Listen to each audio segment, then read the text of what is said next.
दोस्तों, आज की वीडियो उत्तराखंड के चमोली जिले में स्थित नीति घाटी के रीणी गांव की एक असाधारण महिला को समर्पित है।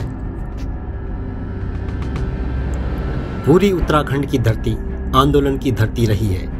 1921 का कुली बेगार आंदोलन, जिसे बागेश्वर के श्री बद्रीदत्त पांडे द्वारा अंग्रेजों के खिलाफ चलाया गया था।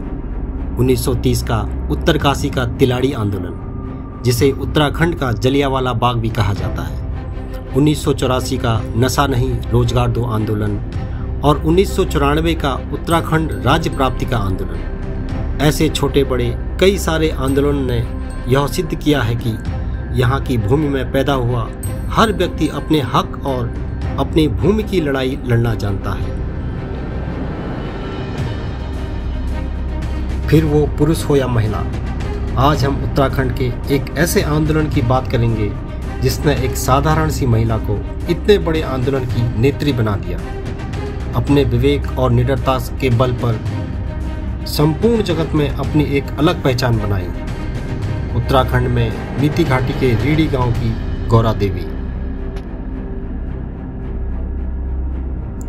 इनका व्यक्तिगत जीवन संघर्षपूर्ण रहा। सन 1976 को आज ही के दिन यानी 24 मार्च को चिपको आंदोलन की मुख्य घटना हुई। इस दिन रीणी गांव के जंगलों को काटने का आदेश दिया गया। हालांकि इन जंगलों को बचाने के लिए पिछले 3 सालों से आंदोलन चल रहा था। यहाँ के पुरुषों ने पूरी मुस्तैदी से मोर्चा संभाला था, लेकिन सरकार की कूटनीति कहिए या फिर संयोग कि इसी दिन लोगों को उनके खेत का मुआवजा देने का आदेश हुआ, जो कि सन 1962 के बाद सड़क बनने के कारण उनसे छिन गए थे। इसी कारण से यहाँ के गांव वाले सभी पुरुष मुआवजा लेने के लिए जिला चमोली गए थे।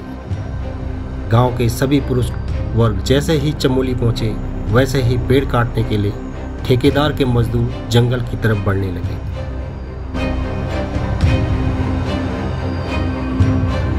अब उन्हें रोकने के लिए गांव में कोई पुरुष नहीं था। जैसे ही गौरा देवी को इस बात का पता चला, उन्होंने गांव की अन्य 27 महिलाओं को साथ लिया और बिना सोचे समझे जंगल की तरफ चल पड़ी। वन विभाग और ठेकेदार के लोगों का पूरा विरोध किया और पेड़ों की कटाई रोकने का भरसक प्रयास करने लगी। नियति गौरा देवी व अन्य महिलाएं जब ठेकेदार को नहीं रोक पाई तो वे पेड़ों को बचाने के लिए उन पर चिपक गई।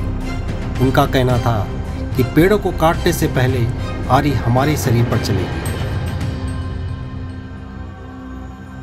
गौरा देवी व गांव की महिलाओं का साहस देखकर मजबूरन ठेकेदार को अपने मजदूरों को पीछे हटने का आदेश देना पड़ा। इन जंगलों की कटाई रोकने का प्रयास में यह आंदोलन 3 साल पहले 1973 में शुरू हुआ था। इसकी नींव सुंदरलाल बोगड़ा, कामेट गोविंद सिंह रावत, चंडी प्रसाद भट्ट और श्रीमती गौरा देवी के नेतृत्व में सन 1970 में रखी थी। एक साक्षात्कार में गौरा देवी ने इन जंगलों के प्रति अपने स्नेह को दिखाते हुए कहा था कि ये जंगल हमारी माता के घर जैसे हैं। यहाँ से हमें फल फूल सब्जियाँ मिलती हैं, ये हमें पालती हैं। अगर यहाँ के पेड़ पौधे को काटेंगे तो निश्चित ही बाढ़ आएगी। जुलाई 1991 में गौरा देवी 66 साल की उम्र में इस दुनिया को अलविदा कह गई और हम सबको इन जंगलों का महत्व बता गई।